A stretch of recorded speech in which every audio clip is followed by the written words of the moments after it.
Good morning, everyone. We're on day 34 of the Democrat shutdown. Day 34. It's now officially the second longest shutdown in U.S. history.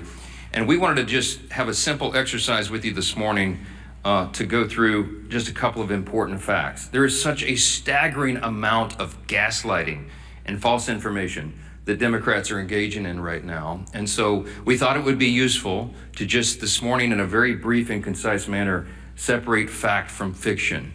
So I'm just going to go through 4 false claims that you have heard over and over and over, and just explain once more what the simple truth is. Meredith, let me see the first slide here. Here's the first one. The obviously false claim of the Democrats is that Republicans have closed the government. I've heard them say this myself. You've all seen it in interviews. They're blaming the shutdown on the Republicans, and it is patently absurd. The next slide will show you the simple fact. The obvious fact that everyone can see. It is Republicans who have voted to open the government 14 times. Now remember how this came about. Back in September 19th in the House, Republicans in the House voted to open the government, the clean continuing resolution to keep everything in operation. Every Democrat except one in the House voted to close the government, but we still passed it because we have the majority. And so we sent that bill over to the Senate, and 13 different occasions, 13 times, the Democrats have voted to close the government. Republicans voted yes every time to open it. Republicans in the Senate and the House voted to keep the lights on, to pay service members and our troops who are in harm's way, Border Patrol agents, TSA, air traffic controllers, all federal workers. They voted to ensure that women, infants, and children nutrition programs continue, and that SNAP benefits continue to go to the American families who are in need. But by contrast, the Democrats have voted no every single time. And what is outrageous to us is that they have gone onto the Senate floor. Senate Democrats, they have voted no. They have voted to close the government. And then they have gone out to the hall, to the nearest camera they can find. And they have looked into the lens and said, Republicans are shutting down the government. It makes no sense. It's the most extreme example of gaslighting in the history of American politics. And many in the media have allowed them to get away with that. It's shameful. Let me show you another obviously false claim. Obviously false claim number 2 of the Democrats is that Republicans are being unreasonable. Well, here's the fact. Let me see the next one. The fact is very simple. Republicans are refusing to accept the Democrats' outrageous demands. Now, why do we say that? Now, remember, the Republicans passed a clean continuing resolution. It was nonpartisan. It was a simple bill that would open the full government. And we could do that today. If they would pass that today, with 0 strings attached, everything would be flowing again and the government would work. Importantly, remember that we offered that CR in good faith. And why do we say that? Because it was offered after a bipartisan, bicameral negotiation between both chambers. Because you see, you had the appropriators, Republican and Democrat appropriators, who got together and decided, they agreed on the need for a short-term CR so that they could continue their negotiations on the full-year funding bills. But this is something Democrats have spoken passionately about and acted upon many times in the past. We've recounted here every day. 13 different occasions in the Biden administration, they passed continuing resolutions. They did it most recently in March of this year when Chuck Schumer, 10 Senate Democrats, including the leader, Schumer, voted for the CR and told us how important that was. The CR that's on the table right now and has been sitting there for 45 days is nearly identical to the one that they voted on in March. But shockingly, this is the big thing. In addition to their refusal to support the CR and reopen the government, the Democrats have had the audacity to also demand something new. They demanded $1.5 trillion with a T in new spending obligations in exchange for the simple funding resolution. They filed on paper in the Senate record back in September, and it still sits there as their counterproposal. They would spend $1.5 trillion of your taxpayer funds. Included in that is nearly $200 billion of taxpayer funds that they want to use to restore free health benefits to illegal aliens. They want to spend billions in wasteful left-wing spending projects in foreign countries on things like LGBTQ plus awareness in the Horn of Africa, all sorts of things. I could give you a long list, and we've said it here before. They want to spend $500 million to prop up left-leaning news organizations. And shockingly, in that same proposal, as their ransom for reopening the government, they want to cut $50 billion from the rural hospital fund that the Republicans just got signed into law on July 4th. That is the bill that they filed that shut down the government. And every American can see that for themselves. So their claim about Republicans being responsible is laughable. Let me go to the third one. False claim number 3, Democrats are fighting for health care. You've heard this over and over and over. Let me say something very simply about this false claim. It is the Democrats who created Obamacare. It is the Democrats who did that without any Republican votes. It's the Democrats who, by extension, have cost the American taxpayers and people who have health insurance have made their costs skyrocket. It is their policies that made that happen. And so instead of reforming it, the Democrats don't reform Obamacare. They want to subsidize it. They want to spend more taxpayer dollars. That, by the way, goes mostly to insurance companies, which makes the cost rise further. That's the Democrats' plan. When they passed Obamacare in 2010, they called it the Affordable Care Act. We know the truth is exactly the opposite. By some estimates, premiums have risen 60% in many categories since they passed that bill into law. Now, the fact is the opposite. Republicans are the ones fighting to save health care. Why? It's not just talking points to us. We do this. We have ideas, and we have already implemented ideas and measures to reduce costs, increase access and quality, and eliminate fraud, waste, and abuse. Now, why do we say it's not just a talking point? Why do we say the Republican Party is the only one advancing common sense reform solutions? Because we've proven it. We did that in the big, beautiful bill, the Working Families Tax Cut. We took a look at Medicaid, and we took on that challenge. We took action to reduce fraud, waste, and abuse in Medicaid. We got able-bodied young men without dependents off the program. We got illegal aliens off the program, and we saved $185 billion just to start. We got millions of ineligible enrollees off the program, and it preserved it. It strengthened Medicaid for the people who rely upon it, which is the elderly, disabled, and young pregnant women, as we always use as an example. No, it's not about health care. That is a false claim, and everybody knows it. Everyone in America, and certainly everybody in this room, understands that this is about something else. What this is about fear. The Schumer shutdown was never about health care. That's a distraction. It's a red herring, as we used to say in debate club. Okay, this is about fear. And what is the fear? The resolution on the COVID-era Obamacare subsidy issue was always going to be slated for debate in October, November, and December. Everybody knows that, and every Democrat knows that. It's an issue that's too complex to be solved on a short-term funding measure like a CR. They know that very well. This is about fear. Everybody in the country is watching the elections that'll happen tomorrow. You got big elections in New Jersey and Virginia, the governor's races and attorney general's races, etc. But all the attention is focused primarily on New York City. Why? Because the fear that Mamdani and all that he represents will be risen to power, that he'll be elected the mayor of America's largest city, the once cradle of capitalism, that we're going to have a Marxist, a communist running the largest city. Now this terrifies the establishment old guard Democrats in Washington. And the leaders of both chambers are among those most terrified. They're both from New York. Leader Hakeem Jeffries is the Democrat in the House, and Leader Schumer in the Senate. They're both from New York, and they're terrified. You've watched their actions carefully. Many of you have not reported on it enough. Poor Hakeem Jeffries had to finally, he was forced to endorse Mamdani. And he's terrified that he now owns the results of that. Chuck Schumer's been dancing around the issue, but he knows he's darned if he does, darned if he doesn't. They're both terrified, and so that is the fear. This is a fact, and you should print it this way. The Schumer and Jeffries and their colleagues fear political retribution from the far-left activists in their party more than they fear the consequences of keeping the government closed for weeks on end. They fear that personally for their own political future, and they care more about that than they care about SNAP benefits flowing to hungry families, about air traffic controllers being paid so they can keep the skies safe, Border Patrol troops, and all the rest. It pales in comparison, and this is a simple summary that is a simple fact. It is extremism on the left that is the direct cause of American suffering right now. One more fact. The obviously false claim number 4 this morning is that Republicans are responsible for all this pain. It's just a nonsensical statement. It's a nonsensical statement because the fact is very clear. This is about math.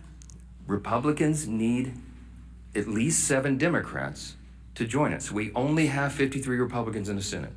It takes 60 votes to reopen the government in the Senate. The House did its job September 19th. We're waiting on the Senate to get this done. Leader John Thune and the Republicans have bent over backwards. They've done everything they can. You saw his frustration and his anger boil up on the floor at the end of last week. A normally calm, pretty steady leader, very steady leader. We're all angry about this because we're sick of what they're doing. They're using the American people as pawns, as leverage, and that is the word that so many of them have used. We could name senator after senator, House member after House member, from the leadership ranks all the way down to rank and file on the Democrat side. They have admitted openly they're using the American people as leverage in this political game. They're motivated out of fear. They want to show a fight to the radical left so they don't lose their political seats, and they're willing to make the American people suffer for it. That is the fact. This is about math. Republicans have to have at least 7 Democrats. We need 5 more. 5 more moderate, centrist, common sense people who care more about the constituents they serve and the country that they supposedly serve than their own political futures and the retribution they'll receive from the Marxist, Mandami, communist left in the party if they do the right thing here. I wish these weren't the facts. I take no pleasure in telling you this. It is disgusting to us. But there's no other way to candy coat this, to make it any prettier than it is. So we're now entering the 5th week of this Democrat shutdown, and it's for one reason. Democrats made a deliberate choice to keep the government closed. The shutdown will only end when those same Democrats make a deliberate choice to open it. The entire country is calling and waiting on just 5 more Senate Democrats to come to their senses and do the right thing. We are pleading with them to do so. This is not a game. The solution is sitting right in front of them. Pass the clean CR, end this madness, and open the government. You'll hear next from our majority leader in the House, Representative Steve Scalise. Thank you, Mr. Speaker. As the Democrats continue to impose suffering on the American people, and by the way, that's their term, they've continued to talk about real suffering that they know they're causing. Again, they say to get leverage over what they still can't articulate. But as Democrats continue to impose this suffering, their attempts to mislead the American people are working overtime. The Speaker laid out a number of those statements that Democrats have made over and over again to try to mislead the American people. And it doesn't just end there. Over the weekend, Chuck Schumer tweeted out, quote, "Republicans have done everything in their power to raise your health care costs and kill SNAP for millions of hungry Americans." Now, Chuck Schumer knows good and well what he said there is not only misleading, it's patently false. I try to give it Pinocchio awards, but I don't want to associate the character Pinocchio with Chuck Schumer in that statement. Let's start with the first half of what he said there. Raising healthcare costs. Who is the party that's done that? The healthcare law of the land, and not sure if Chuck Schumer's been updated on the law, but Obamacare is the law of the land in healthcare. And we can all go look at the votes going back the last 10 years. It's been partisan votes all the way through for Obamacare. They called it, as the Speaker said, they named it the Affordable Care Act. It's been anything but. Costs for families are up over 80% in their premiums because of Obamacare. And what have they tried to do over and over again? They've tried to mask the cost. They haven't tried to work with Republicans to fix it. They've tried to mask the cost. Hundreds of billions of dollars of bailouts to insurance companies. Not helping families get better options. Democrats have never cared about that. And in fact, when we as we pointed out multiple times, passed provisions in the Working Families Tax Cuts, the cost sharing reductions, that were scored by CBO to lower premiums by double digits for families. It passed the House, and it was Democrats who worked overtime to get that removed in the Senate. They are still bragging about it today on the Democrat Budget Committee's website, that they removed a provision that would have lowered premiums for families. So who is it that's raising costs for families? Of course, it's been Democrats every step of the way, and the only thing scored by CBO to reduce premiums on families that have passed either house, the Democrats worked overtime to get that removed. The other half of that, he talks about SNAP. And of course, we know there have been votes in the House and Senate to save the SNAP program from cuts, from being zeroed out. It's called the Clean CR. Passed the House with Republican-only votes primarily, with Democrats uniting to try to kill it, but luckily we have the majority in the House, and you go over to the Senate, and we know they have a 60-vote requirement, and Democrats have over and over and over again voted in lockstep with Chuck Schumer to block SNAP benefits. There is a vote you can go look at every day that they've taken that vote that would have opened the government, fully funded SNAP, or shut it down. And it's Republicans who are voting yes, and it's Democrats who are voting no. And Chuck Schumer's been leading that charge. And then he votes no to kill the SNAP program, to create tremendous uncertainty, to create millions of hungry Americans, to use his own word. Chuck Schumer has voted to put those millions of hungry Americans in that situation. And then he walks out to the microphone, as the speaker said, and then he tries to blame it on somebody else. People are sick and tired of it. We're surely sick and tired of it, but the American people are suffering, to use the Democrats' term, while those same Democrats that impose the suffering are going out and trying to mislead and lie to the American people and blame somebody else for the very votes they cast. It is votes in Congress that have caused a government shutdown. That's why we're here. You either vote yes to open the government or you vote no to keep it shut down. And the votes are public record. And the same people that are voting to shut down the government, to deny food to families, are then walking out and trying to lie to the American people and blame somebody else for their actions. The American people won't have it. The American people will not be lied to. And it's time that Chuck Schumer and his Democrat colleagues end this madness. Let's open the government back up again and get to a negotiation on the differences we have. Our whip, Tom Emmer.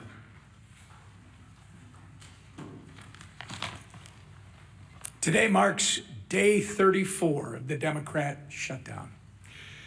Here are some headlines from over the weekend highlighting the pain the Democrats are inflicting on the American people each day that they prolong this mess. Quote, government workers, SNAP recipients feel the pain as the government shutdown drags on. Quote, staffing shortages mire air travel as shutdown stretches on. Quote, government shutdown threatens to delay home heating aid for millions of low-income families. And that's just to name a few. Democrats have now voted against opening the government 14 times. That's 14 times that they voted against our military. That's 14 times that they have voted against federal law enforcement officers, air traffic controllers, and TSA agents.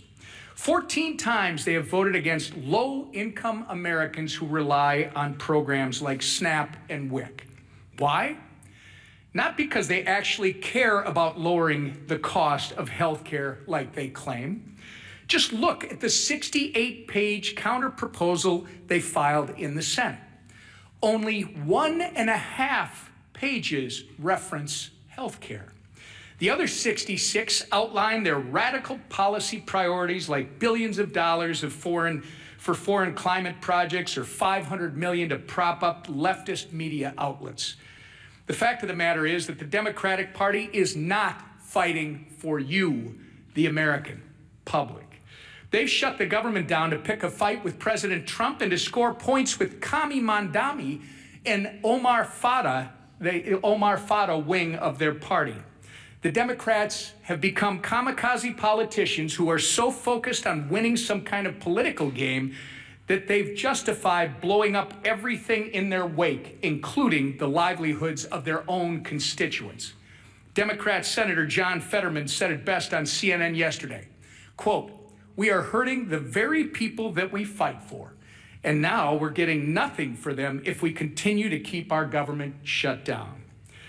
Quote, "This is wrong," he went on to say, and he's exactly right. It's past time for Democrats to end the political games, pass our clean CR, and reopen the government for the people they were elected to serve. Back to the Speaker. Questions? Manu, you get it first every time. This is not fair. Last week, you came here to these mics, and you were very critical of Joe Biden's use of the auto pen, his pardons. You said you didn't even know who he was pardoning. But last night on 60 Minutes, President Trump, admitted to not knowing he pardoned a crypto billionaire who pleaded guilty to money laundering. Does that also concern you? I don't know anything about that. I didn't see the interview. You have to ask the president about that. I'm not sure. Yes, ma'am. Last week on Friday, you said that if there's any way to fund SNAP, that the Trump administration would be happy to do it. Now, two judges have come out saying that it is likely illegal to stop SNAP payments. One is giving the Trump administration until today to make a decision on how to move forward. What have you told President Trump about how you want him to move forward? Well, he and I talked about this quite a bit over the weekend, multiple times. The president is desperate for SNAP benefits to flow to the American citizens who desperately rely upon it. He has bent over backwards, as you know, to get the troops paid, to keep WIC funding going. He's found creative solutions. The SNAP situation, as Secretary Rollins and I explained at the press conference on Friday, has legal impediments to that. It was understood, and we got legal advice, and it made sense to me that the contingency fund and SNAP could not be used unless the underlying funds were flowing. As Secretary Rollins relayed to you, this is pretty commonsensical. The contingency fund is an extra, in layman's terms, it's an extra fund that is there, for example, if you have an unexpected natural occurrence like a hurricane or something, and SNAP benefits are flowing, but you have a subset of the population that needs additional benefits, then the contingency fund would go. The way we always understood it was the contingency fund could not be used legally if the underlying fund was suspended. And that's what's happened in the CR. The Democrats voted to stop SNAP payments. So you have two courts, two liberal courts, Obama judges, as I understand it, who said, no, that's not right, get them paid. Well, it's more complicated than that. Because as you know, it costs over $9 billion to fund SNAP for a month. And we only have, I think it's $5.2 billion in the contingency fund. So you have a big shortfall. So it's not as easy as hitting go send on a computer. You got to go through and recalculate partial payments to the 42 million recipients of the program. That puts a huge burden on states and on the feds to try to figure that out in short order. So what the president said logically was, okay, Your Honor, if you're saying we can do it, I'll go for that, because I want SNAP to go to the people. It's the Democrats that stopped it, not us. So tell me how to do it. Because I have all my personnel here in the office, the legal minds and the number crunchers, and they're trying to figure out how this can be done. Give us some guidance. We're glad to do it. So that's where we are at this impasse right now. As you noted, the president's not appealing the decision. He wants SNAP to be done, but he doesn't see the mechanism to do it. So you have Treasury, you have USDA, you have the other agencies involved that are working overtime, literally around the clock over the weekend, trying to figure out how to do this. But everybody needs to know it's not the full amount, assuming they could get this done and processed. The court acknowledged that thanks to the president for saying that they wanted to do it. Everybody's on the same page here. We just don't know how. It's unprecedented. This has never happened before. In this way. And so we're hopeful.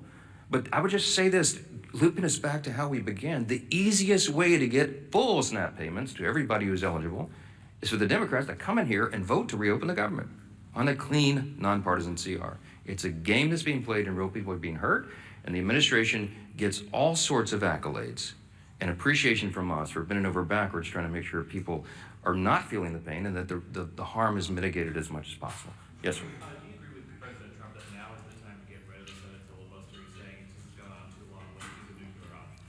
So I talked to the president multiple times over the weekend, I mentioned, and of course the filibuster came up. This is a Senate matter. It has nothing to do with the House. Everybody wants to know what my opinion is. I mean, my opinion is irrelevant. I understand desperate times call for desperate measures. I also understand that traditionally we've seen that as an important safeguard. I mean, I obviously shared my thoughts with the president on that. As much as I have wanted to blow up the filibuster sometime as a House member when we were not getting what we wanted done in our agenda, I hear my Senate Republican colleagues, some of the most conservative people in Congress, who say it's an important safeguard. It prevents us. It holds us back from the Democrats' worst impulses. What would the Democrats do if they had no filibuster impediment, no speed bump at all? They've already told us. They would pack the Supreme Court. You'd go from 9 to 13 or 15 or 17 or however many liberals they can pack on the court. You would have D.C. and Puerto Rico be made into states, which would give 4 additional Democrat senators there in the count and make us a permanent minority. I guess that would be their calculation. You'd see massive restriction of the Second Amendment rights. You'd see them federalize elections so they could take over and manipulate things in the red states. I mean, there's a lot of abuses that could come. And so that's the caveat. That's what they're working through. And I speak frankly and honestly with the president, and he's very passionate about this. We're all very passionate. I think what you see in this debate we're having on our own side is a reflection of the anger that we feel, the real desperation that we feel, because we want the government to be reopened. We want to serve the American people as best we can. And any hindrance to that is something that everybody's looking at very carefully. Again, not a House issue, it's a Senate issue, and we'll see how that's resolved. Chad. Good morning. Hasn't the ship sailed on the CR? November 21st, that's 18 days. Isn't it time to do something new with this thing? We're very mindful of the calendar. We're very frustrated by that. It's part of the reason we're so angry about this, because they're eating up the clock, and the Democrats know how much more we have to do here this year. But we cannot do it if the government's not opened and not serving the people. And so this is a very important matter. It's something that we're giving all of our attention to. Our leaders will go and meet on the calendar right now. We watch it every day. But the simplest way to get all these issues resolved, health care, everything else, to get it all finished up for the year, is for them to reopen the government and make sure people are not hurting, instead of Democrats over here playing political games to cover their own backside. I hope the election tomorrow is a change, a sea change in all this. I hope that after everybody votes and they go in their room and they make the calculation that, well, maybe we won't have to hold that line anymore. Maybe they won't punish us. Maybe it won't affect turnout in our states in these elections. Maybe after tomorrow they'll come to their common senses again and do the right thing. We certainly pray that is true. And Republicans will be on the job every single day, serving our constituents, helping guide them through the chaos that the Democrat shutdown has created, and praying that they do the right thing and stop making the American people suffer because of this nonsense. Thank you.